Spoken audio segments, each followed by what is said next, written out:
So actually, better return to some sort of growth. Particularly, I was interested to see in Europe as well as in US and Asia. Yeah, I mean, that really is their core business. And I think what we're seeing is an EV market. It's not very, not very linear in terms of growth. We're going to see starts and stops and all those type of things like we've seen here in the US, especially in regards to the federal tax credit. But this market is going to continue to grow. So it's not as if it's hit the end of a runway or even close to the end of the runway. It's just beginning, but it's going to look a little lumpy, like to get to full electrification, which I think most automakers are on the same page thinking that is really the end goal here. I think the end goal as well and the stops and the starts, how much is that to do with oil? Well, right now it's tricky. I mean, we're not necessarily seeing a massive consumer just push to interest right now because of gas prices.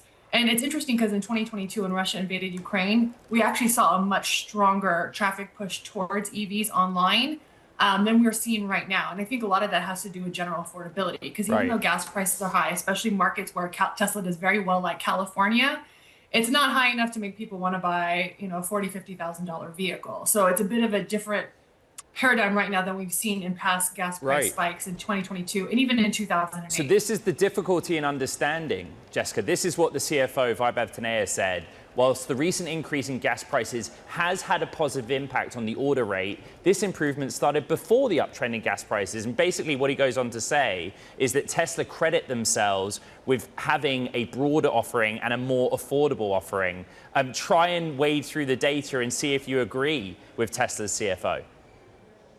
Well, they have an affordable offering, and as far as EVs go, right? I mean, and they have, I think, vehicles, particularly the Model Y, that match a lot of consumer preferences. It's not a random sports car or a large sedan or anything like that. That matches up. And Tesla has been pretty elastic in terms of pricing. They've dropped prices, they have raised prices, they do a lot to match demand. So I wouldn't necessarily say that their sales were skyrocketing before gas prices. But I think what they do well is they're well known.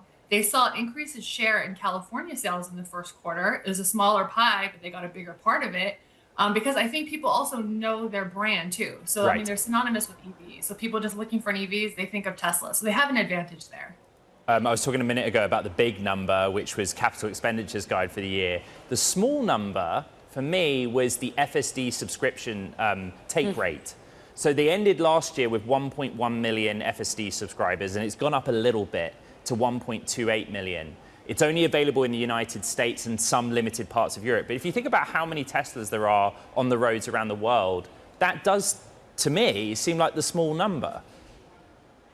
I mean, it really is. And I think a part of it is the consumer acceptance and understanding of what it is, the safety of it all. I think it's something that's exciting, that people like it. They're thinking, oh, this car can help me drive. That's fantastic. I can focus on other things.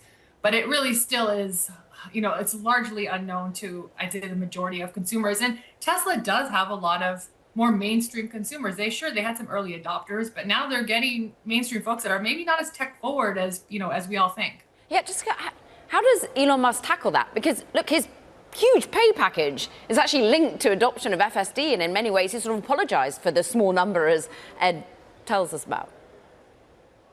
Yeah, I mean, I think it's something that it's going to take time. It's going to have to grow. I mean, they have a lot of hands in different pots at this point, so I'm not sure how he's going to accomplish it all. But I think, obviously education is an important thing, how this is going to fit, the regulation, because anytime there's any sort of crash, I mean, the news is definitely more proportionate than what you'd see any place else.